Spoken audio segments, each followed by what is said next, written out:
브리핑 시작하겠습니다. 지금 시간 2024년 5월 22일 수요일 아침 7시 34분을 막 지나고 있습니다. 언제나 마찬가지로 아직 구독을 신청하지 않으신 분들은 구독을 꼭 눌러주십시오라고 하는 부탁의 말씀을 드립니다.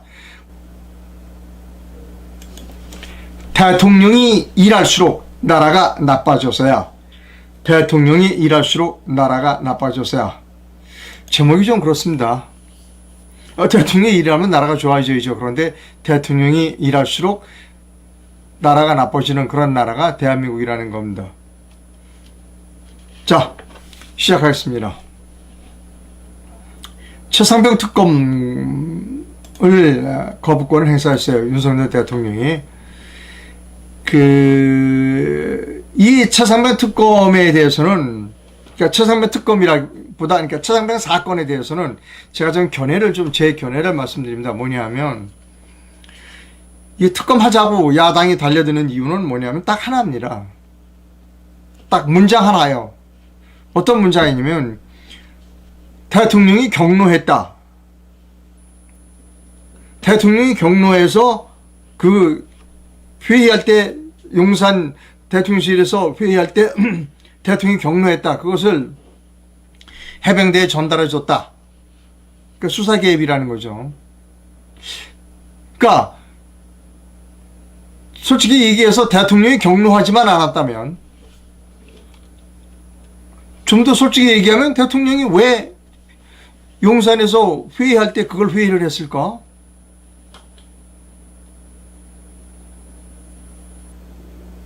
아니, 그냥 프로세스에 의해서 군 검찰도 다 프로세스에 의해서 일하는 거 아니에요? 그 프로세스가 자기 마음에 안 들어도 그냥 신문 보고 그냥 그렇구나 넘어가면 되는 거지. 그걸 왜 경로로라고 앉아 있어요? 그러니까 간섭해야 할지 말아야 될 곳에 간섭하니까 이런 물이 생기는 거예요.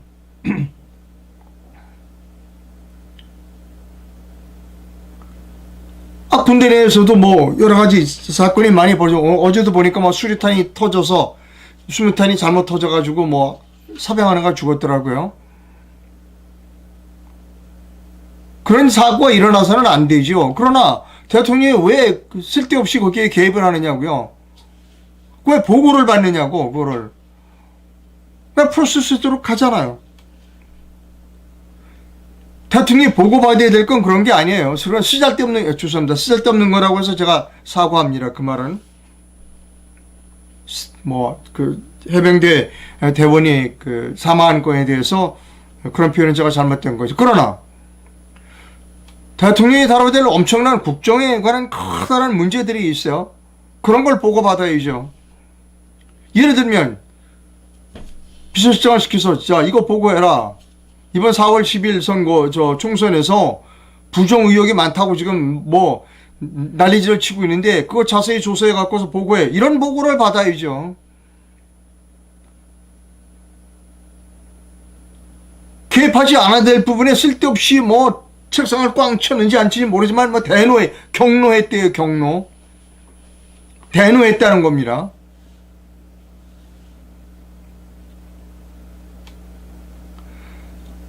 할 필요 없는 일을 쓸데없이 해가지고 코너에 몰리는 거예요.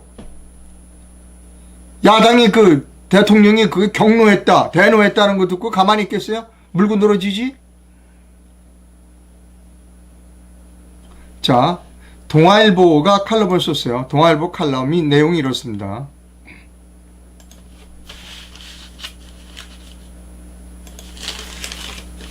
이진영 씨가 칼럼을 썼는데요.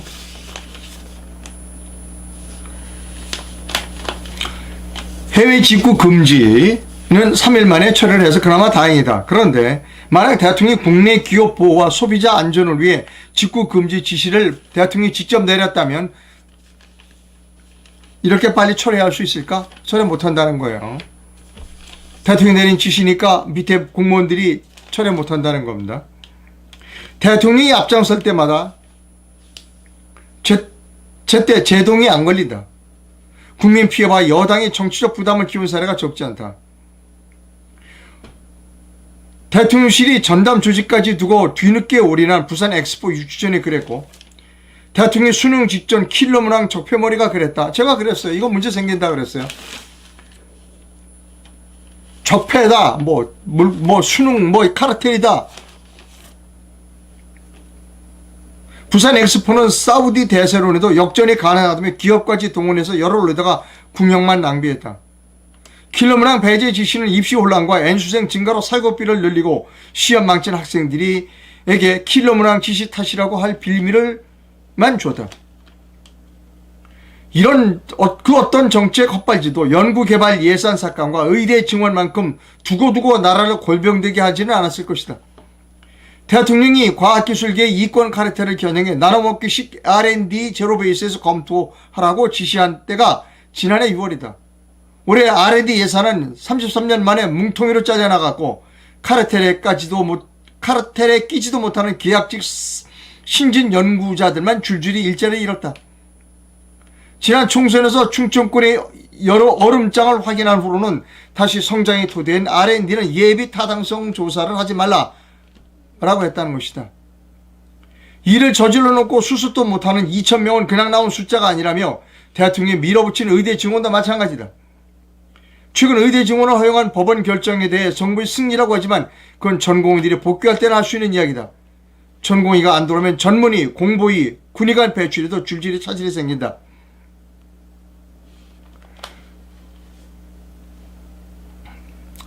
줄줄이 많습니다. 대통령이 주도한 정책들은 미스터리로 가득 차다. 누구에게 무슨 말을 들었는지 부산 엑스포, 의대 정원 2,000명, 경로, 킬러 문항의 대통령이 입시 전문가인가? 자, 여기서 칼럼을 하나 인용합니다. 근데 제가 칼럼을 인용하기가 좀 부담스러운 게 이 칼럼을 쓰신 분이 최보식 기자입니다. 최보식 기자가 칼럼을 썼다는 것, 또 최보식 기자의 칼럼이 제목이 좀 거시기합니다. 그럼에도 불구하고 최보식 기자의 칼럼을 여러분께 소개해 드립니다.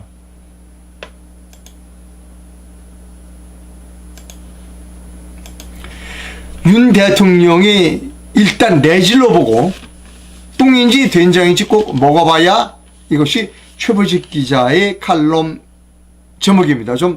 제목이 거시기합니다. 그전 같았으면 똥인지 된장인지 찍어 먹어봐야 하냐 싶을 정도로 악화될 때까지 고집을 부리거나 더 버티면 정말 큰일 날 것 같으면 대통령이 누구를 불러 질책했다는 식의 전언을 흘러 퇴각했다 하는 겁니다. 칼럼 내용을 조금 큰 글자로 일부 확대했습니다. 실력이 안 되는 대통령이 즉흥성 개인기를 발휘하면 사고는 터질 수밖에 없다. 윤 대통령 임기 초기의 과학 분야 개혁으로 국가 R&D 예산 삭감을 물려붙였다가 얼마 전에는 R&D 예비 타당성 조사를 전면 폐지하라고 지시했다.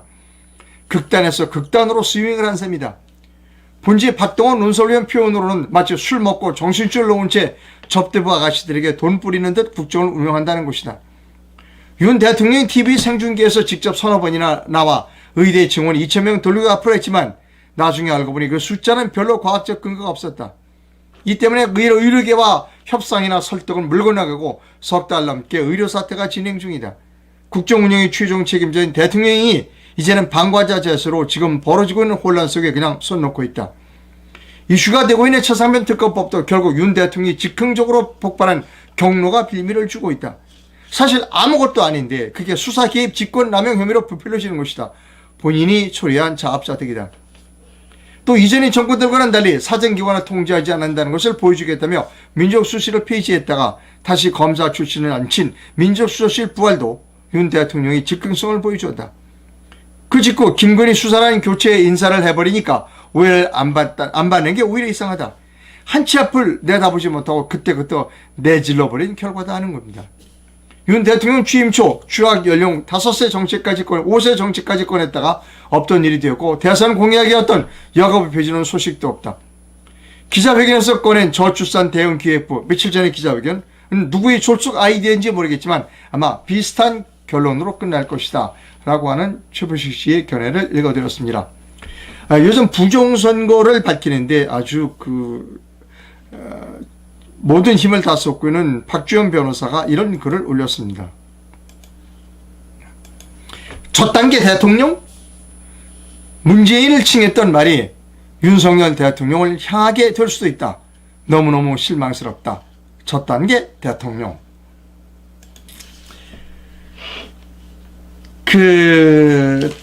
조선일보에서 기사를 내는데 아마 조선일보는 별로 쓰고 싶지 않은 기사일 거예요.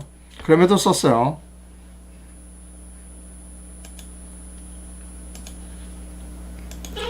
문재인 회고록에 소환한 삼김여사 문제예요. 20일에 배현진 국민의힘 의원은 SBS 라디오에 출연해서 문재인 전 대통령에 대한 수사가 먼저 시작되어야 된다라고 얘기했어요. 김윤전 수석대변인 김건희 여사의 300만원짜리 특검을 받아들이는 대신 적어도 3억 원 이상인 김혜경 여사의 국고손실죄 법인카드 유용입니다. 의기대 특검 등 삼김여사 특검을 제안한다고 말했습니다. 김성숙 여사 단골 의상실 디자이너의 딸인 양모 씨가 타지마할 방문 때 동행했다는 것도 포함되어 있다는 겁니다. 자, 이거 재밌는 게 뭐냐면 민주당 더불어민주당 내에서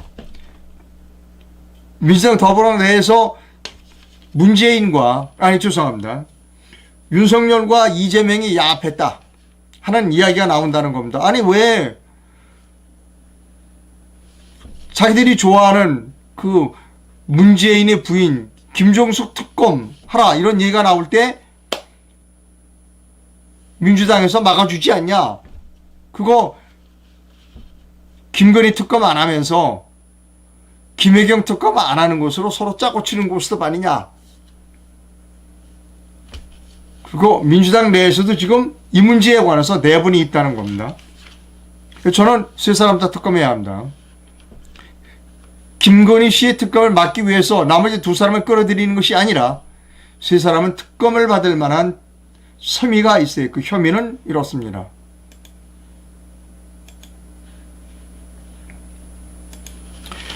김윤 씨는 명품 가방 수수, 도이치모터스 주가, 양평 고속도로 특혜 의혹이 있고, 김정숙 씨는 인도 타지마할 위유, 옷값, 사위 특혜 취업, 김혜경 씨는 법인카드 사적 이용 의혹, 공무원 사적 심부름, 동원 의혹 이런 것들이 있어요. 자, 제가 여기서 드릴 말씀이 있습니다.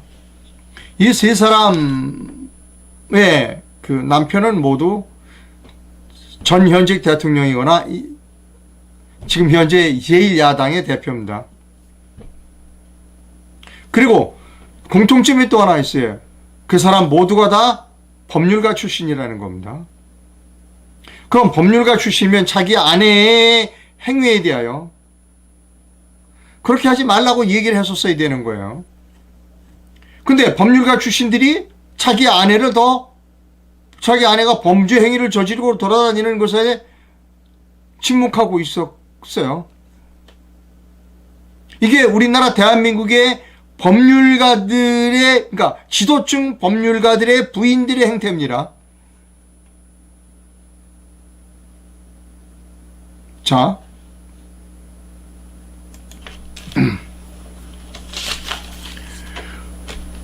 우리나라 법률가에 또 이런 사람도 있죠.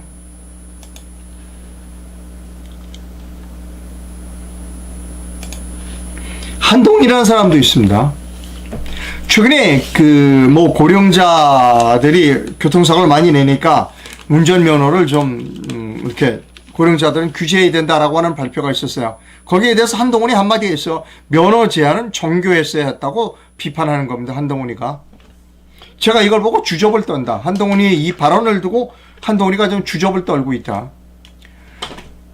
면허 제한 정교했어야라고 비판하는 한동훈은 지난 선거에서 정교하게 선거 전략을 짰었어야 돼요.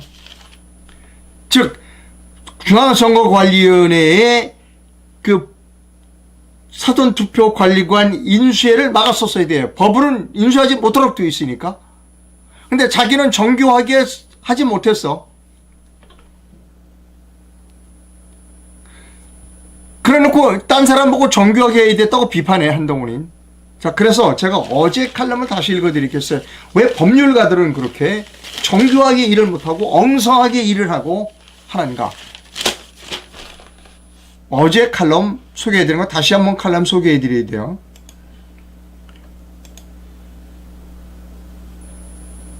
자, 어제 제가 김종민 변호사가 법률가 천국이 소환한 법조인 망국론에 대해서 제가 소개해드렸어요. 법조인은 적지 않은 한계를 가진 존재다. 시험 성적, 어떻게 하면 시험 치기의 명수, 이 사람들이 법률가다. 그러니까 과거의 성공에 함몰돼서 독단에 빠질 위험성이 크다. 그리고 법률가들은 큰 문제는 경영과 경제를 모른다. 그리고 글로벌 경험이 부족하다. 법과 판례가 전부인 것처럼 생각한다. 사후적 판단은 능하지만 밑바닥부터 무에서 유를 창조한 경험이 없다. 의의 심정을 헤아리는 공감 능력이 없다. 그러니까 국민 여러분, 속지 마세요. 법률가들을 과대평가하지 마세요. 라고 김종민 변호사가 어제 얘기했어요.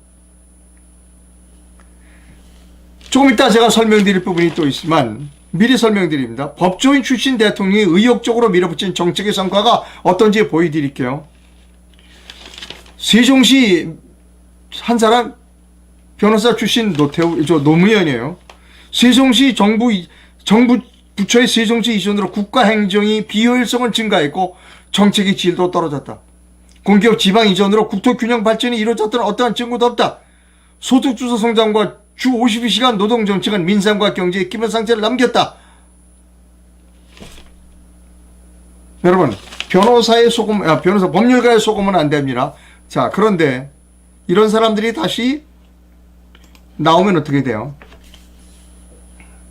절대로 속지 마세요, 여러분. 절대로 속지 마십시오. 아니, 얘기하잖아요, 이분이. 16문제는 안 돼요. 사법시험에. 한 과목에 2개씩 나서 16문제가 난답니다. 그것만 달달 외우면 돼요. 그러니까 이 사람들은 숫자 개념이 없어. 숫자 개념이 없는 사람들이야. 한동훈이 사전선거에서 졌으면 왜 저는 숫자를 분석해야 될 거야? 그 숫자를 분석할 능력이 없어. 황교안이 마찬가지예요. 황교안이 지난 선거에서 이거 사전투표 이상하다고 그러는데 집에 도망갔어요.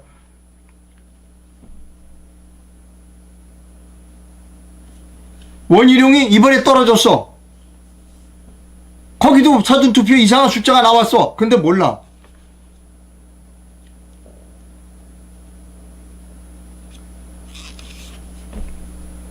저는 사법시험에 산수 문제를 좀 냈으면 좋겠어요. 사법시험에 산수 문제를. 한동훈이 좀 얘기를 할까요, 이 사람? 뭐 혼자 멋있는 척은 다 해. 뭐 폼은 다제. 그래갖고 나는 이번에도 여의도 문법과 다르다. 한동훈이 문법엔 뭐가 있냐면요, 문법까지 따를 거 없어. 한동훈은 어휘력이 부족한 사람이야. 단어를 몰라. 부정선거가 무엇인지 그 단어 자체, 문장 자체, 단어 자체를 모르는 사람이 한동훈이고 숫자를 읽을 줄 모르는 사람이 한동훈이에요. 그런데 잘난 척은 혼자 다 해. 여의도 문법이 어떻고 뭐하고. 이 사람들이 또 대선 주자로 나올 가능성이 커요. 국민 여러분도 이제 깨야 돼요. 사법시험에서 시험에 나올 문제 16개 딱 찍어가지고 달달 외우면 다 사법시험에 다 합격해요. 대단한 것 같죠? 시험 치는 기술자들이에요. 무슨 창의력이 있어요, 이 사람들이. 무슨 창의력이.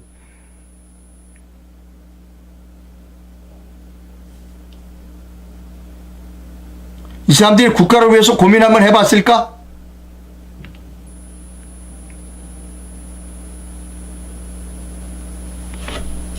자, 여기에 뭐 아까 좀 소개했죠. 법률가 출신 중에 노무현 법조인 출신 대통령이 의욕적으로 밀어붙인 정책의 성과는 어떤가? 행정부처의 세종지 이전으로 국가 행정의 비효율성은 증가했고, 자, 어제 헌법재판소 앞에서 수도 이전을 반대하는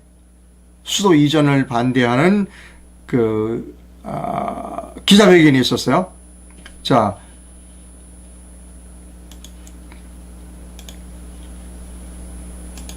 이분이 전민정 대표이고요. 전민정 씨는 수도 이전 반대 국민 행동을 이끌고 있는 지도자입니다. 어제 그 수도 이전 반대 헌법 소원을 관한 그 집회를 했어요. 자, 이 전민정 대표와 전화 통화를 시도하겠습니다.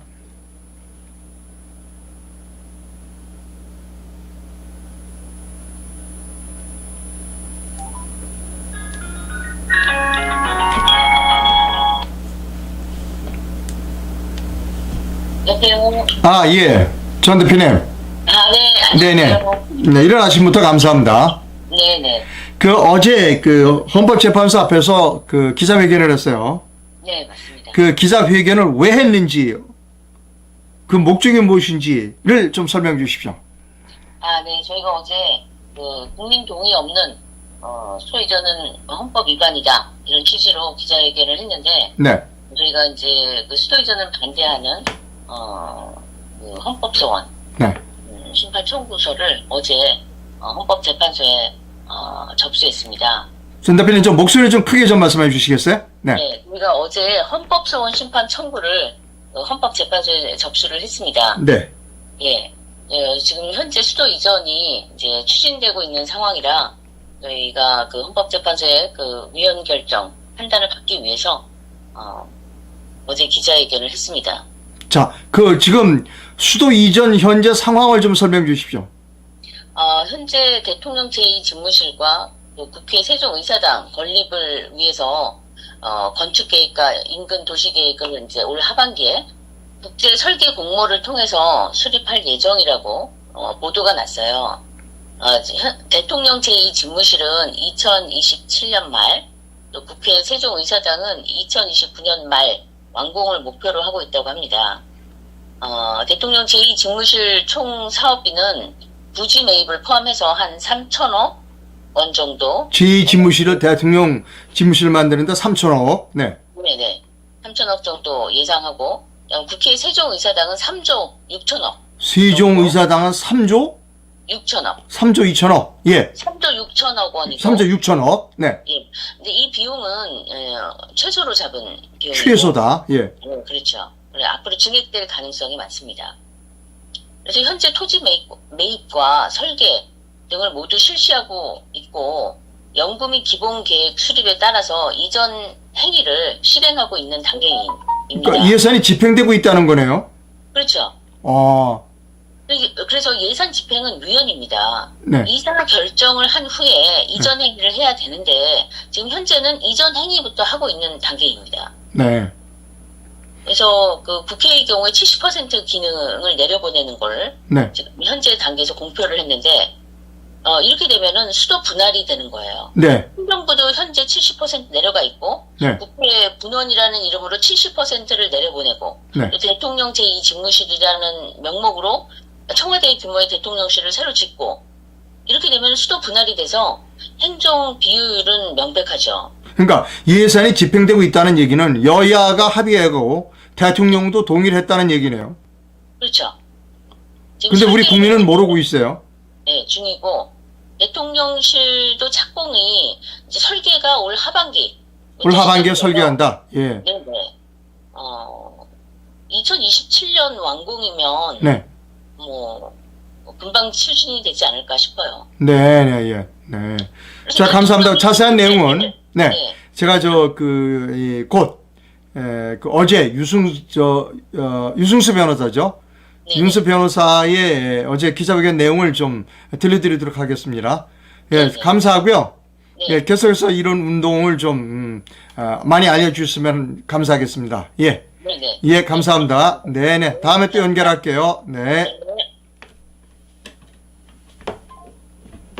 자, 어제 헌법재판소 앞에서 그 기자회견을 할 때에 그 유승수 변호사의 내용을 여러분께 직접 들려드리겠습니다.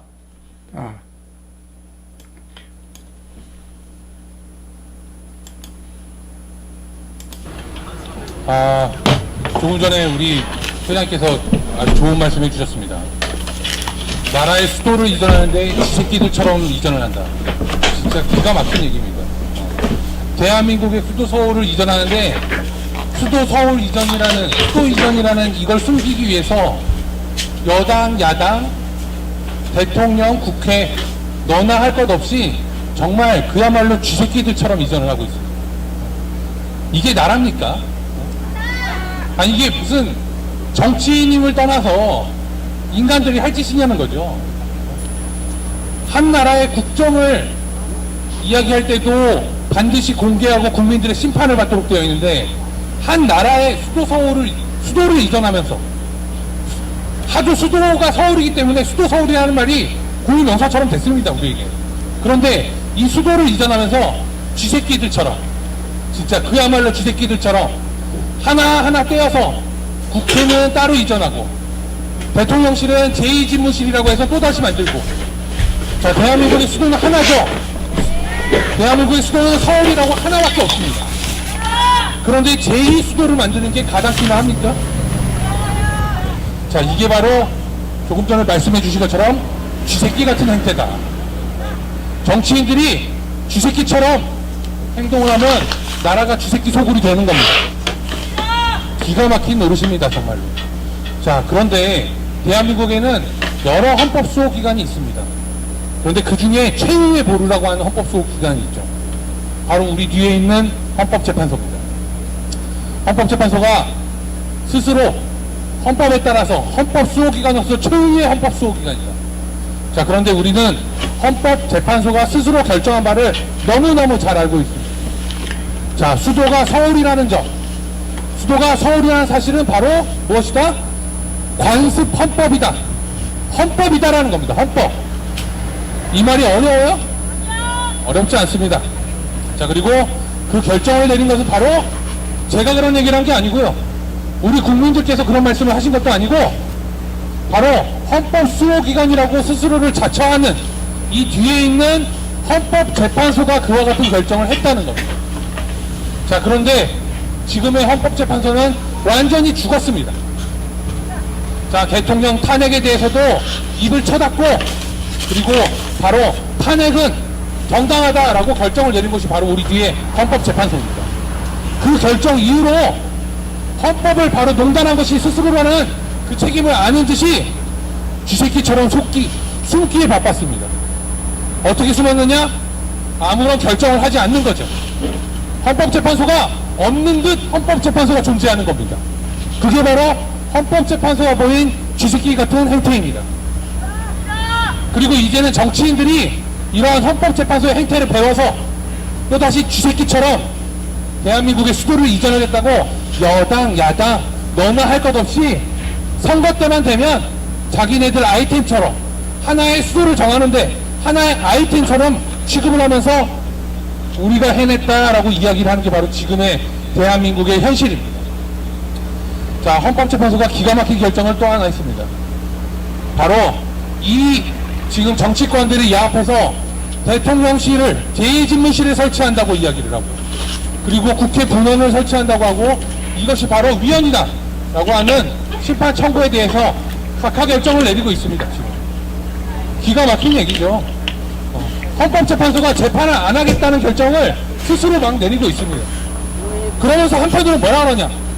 문재인 정부 시절에 자, 이 문재인 정부 사람들이 자, 헌법재판소를 광주로 옮겨보겠다고 이것도 마찬가지로 광주에다가 뭔가 하나 세워서 표를 얻어보겠다는 얄팍한 꼼수 쥐새끼 같은 형태죠. 그 이야기가 나오니까 헌법재판소 지들이 불편하고 지들이 힘들 것 같으니까 뭐라 그럽니까? 아, 이거는 행정편의상, 사법행정상 우리는 반대한다. 헌법재판소 이전은 반대한다는 거예요. 헌법재판소 스스로. 자, 그런데 국가의 수도를 이전하는 것에 대해서는 우리는 결정하지 않겠다. 그냥 수도 이전이 되든 대한민국의 헌법을 유린하든 헌법재판소는 헌법재판소 이해관계가 달린 일이 아니면은 입 닫고 있겠다. 이게 바로 우리 뒤에 있는 그렇게 고귀하고 명망 높으신 헌법재판관들의 행태입니다. 정신을 못 차리고 있는 거예요. 정신을 못 차리고. 자, 헌법재판소가 이렇게 정치권의 눈치를 보고 국민들의 눈치를 봐야 되는 거예요. 정치권의 눈치를 보고 정치권의 그런 쥐새끼 같은 행태에 부합해서 나도 쥐새끼가 되겠다고 하면 대한민국이 어떻게 된다고요? 쥐새끼 소굴이 되는 겁니다. 쥐새끼 소굴. 자, 여러분. 자, 뭐 대한민국이 쥐새끼 소굴로 지금 뭐 변하고 있습니다. 그게 대한민국입니다. 자, 칼럼 하나는 좀 소개해 드립니다.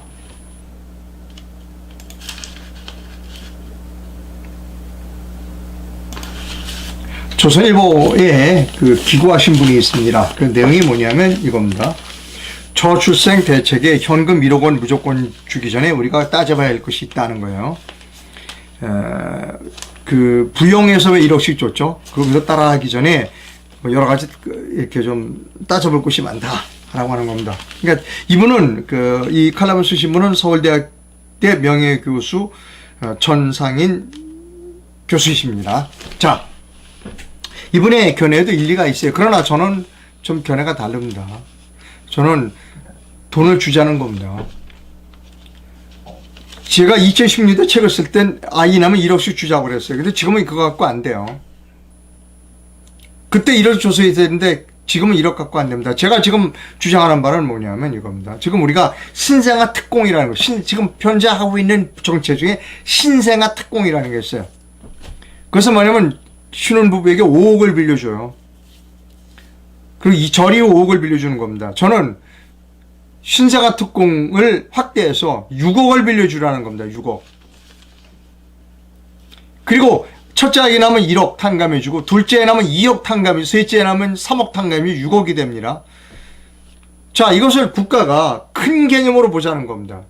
투자로 보자는 겁니다. 투자하기 위해서 장기 국채를 발행해서 한 사람이 태어나서 나중에 그 일생 동안 국가에 내는 세금을 생각해서 투자의 개념으로 보자는 겁니다. 자, 여러분, 제가 드리고 싶은 말씀은 이거예요.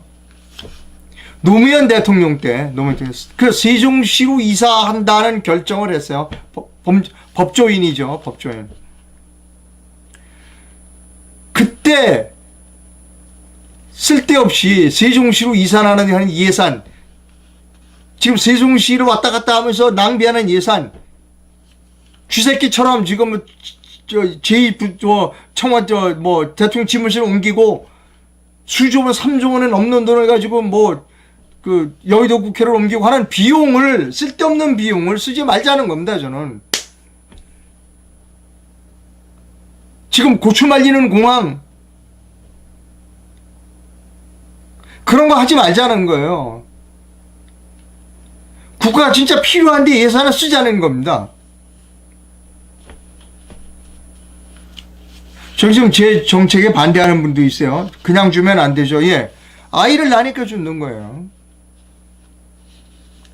아이를 낳으니까 주는 겁니다. 지금 우리나라 이 문제는 심각해요. 어떤 사람은 이런 사람도 있어요. 인구 줄면 좋지. 인구 줄면 우리나라 어떻게 되는지 알아요? 우리는 지금 세계 인구 대국 중국 옆에 붙어 있어요. 지금 군대 갈 사람도 부족해요. 한가할 때가 아니에요. 그러니까 투자의 개념으로 보자는 겁니다. 투자의 개념이. 저는 이 서울대학교 전상인 교수의 주장에 동의하지 않아요. 나라가 망하게 생겼다니까요. 한가하지 않아요, 지금. 인구가 늘어나는 것만큼 소비가 늘어나요. 여러 가지 산업이 많이 발전해요. 자, 예, 제 견해를 말씀드렸고요. 저는 이제 총선이 끝났기 때문에 후원을 받을 수 있습니다. 해외에서 후원해 주실 분은 페이팔 계좌를 이용해 주실 수 있고 국내에서 후원해 주실 분은 기업은행 계좌를 이용하실 수 있습니다. 회원가입은 영상 하단에서 해 주실 수 있습니다.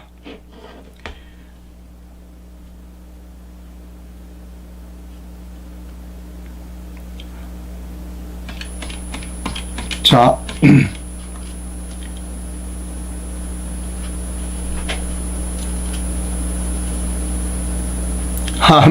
이렇게, 윤석열 대통령이 어퍼컷하고 그런 거를 지금 비난하고 있습니다.